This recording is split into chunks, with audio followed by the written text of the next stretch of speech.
Telugu మ్యాట్రిమోనీకి thanks చెప్పాలి. 26 ఏళ్ల క్రితం ఇదే తెలుగు మ్యాట్రిమోనీ ద్వారానే వేళమ్మకి పెళ్లి చేశాం. పెళ్ళంటేనే తెలుగు మ్యాట్రిమోనీనే.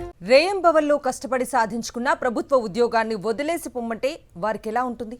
ఆ బాధ వర్ణనాతీతం. మళ్ళీ నోటిఫికేషన్ నాటికి వయసు ఉంటుందో మీరిపోతుందో తెలియని పరిస్థితి. అలాంటిది మెగా డిఎస్సి 2025లో కష్టపడి సాధించుకున్న టీచర్ల ఉద్యోగాలను పలువురికి ఇచ్చేది లేదు పొమ్మంది చంద్రబాబు ప్రభుత్వం. దీంతో అభ్యర్థులు హైకోర్టును ఆశ్రయించగా వారికి ఉద్యోగాలు ఇవ్వాలని ఆదేశించింది. కూటమి సర్కారు పెడచెవిన పెట్టింది. దీంతో అధికారులను ఇంప్లీట్ చేస్తూ అభ్యర్థులు కోర్టు ధిక్కరణ పిటిషన్లు వేశారు. ఇలా 20కి పైగా కోర్టు ధిక్కరణ కేసులు ఉన్నాయంటే చంద్రబాబు ప్రభుత్వం డిఎస్సిని ఎలా నిర్వహించిందో అర్థం చేసుకోవచ్చు. డిఎస్సిని విజయవంతంగా ముగించామని కూటమి సర్కార్ పెద్దలు గొప్పలు చెబుతున్నా తీవ్రంగా నష్టపోయిన అభ్యర్థుల గురించి మాత్రం పట్టించుకోకపోవటం పట్ల పెద్ద ఎత్తున విమర్శలు వెల్లువెత్తుతున్నాయి. మెగా డిఎస్సి విధానాలపై దాఖలైన 200కు పైగా పిటిషన్లలో పలు కోర్టు ధిక్కరణ పిటిషన్లు కూడా ఉన్నాయి. ఇప్పటికే ఎంపిక ప్రక్రియ పూర్తయిపోయిందని చెబుతున్న ప్రభుత్వం నష్టపోయిన వారికి కోర్టు ఆదేశాల మేరకు పోస్టులు ఇచ్చేందుకు అంగీకరించడం లేదు. గత వైఎస్ఆర్సీపీ ప్రభుత్వం ఇచ్చిన నోటిఫికేషన్ రద్దు చేసిన చంద్రబాబు సర్కార్ 16,347 ఉపాధ్యాయ పోస్టులకు డిఎస్సి నోటిఫికేషన్ ఇచ్చింది. ఈ పోస్టులకు 3,36,307 మంది అభ్యర్థులు 5,77,694 దరఖాస్తులు సమర్పించారు. అభ్యర్థులు వారి అర్హతలను బట్టి SGT, school assistant, TGT, PGT, principal పోస్టులకు దరఖాస్తులు చేసుకున్నారు. ఇందులో 2,41,387 దరఖాస్తులు ఒకటి కంటే ఎక్కువ ఉద్యోగాలు పొందే అర్హతలున్న వారివే. పరీక్షలు సైతం వేర్వేరుగా నిర్వహించారు.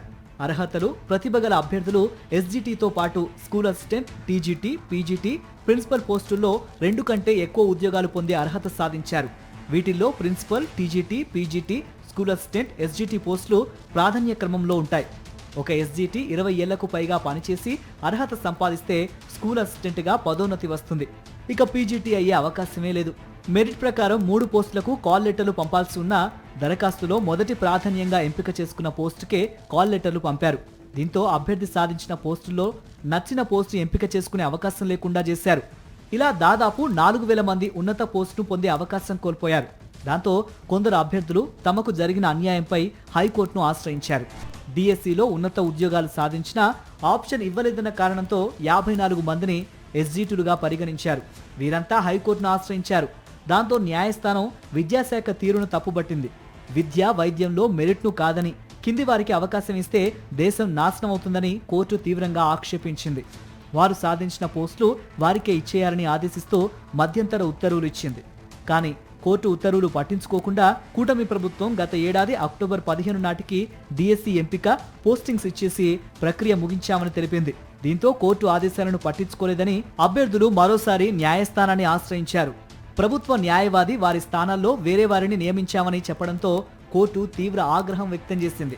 తామిచ్చిన మధ్యంతర ఉత్తర్వుల్ని ఎందుకు పట్టించుకోలేదని ప్రశ్నించింది. మధ్యంతర ఉత్తర్వులను పట్టించుకోకుండా కూటమి ప్రభుత్వం తోచిన సమాధానం చెప్పటం దుర్మార్గమైన చర్యగా హైకోర్టు అభివర్ణించింది. 2 నెలల్లోగా వారి ఉద్యోగాలు వారికి ఇవ్వాలని జనవరిలోనే తీర్పునిచ్చింది. కానీ ప్రభుత్వం మాత్రం హైకోర్టు తీర్పును ఇప్పటికీ పట్టించుకోలేదు. బాధితులు ఒక్కరికి ఉద్యోగం ఇవ్వలేదు. డిఎస్సి ప్రక్రియ ముగిసిపోయిందని, కొత్తగా ఎవరికి ఉద్యోగాలు ఇచ్చేది లేదని అభ్యర్థులపై పాఠశాల విద్యాశాఖ బెదిరింపు ధోరణి ప్రదర్శించినట్టు బాధితులు వాపోయారు.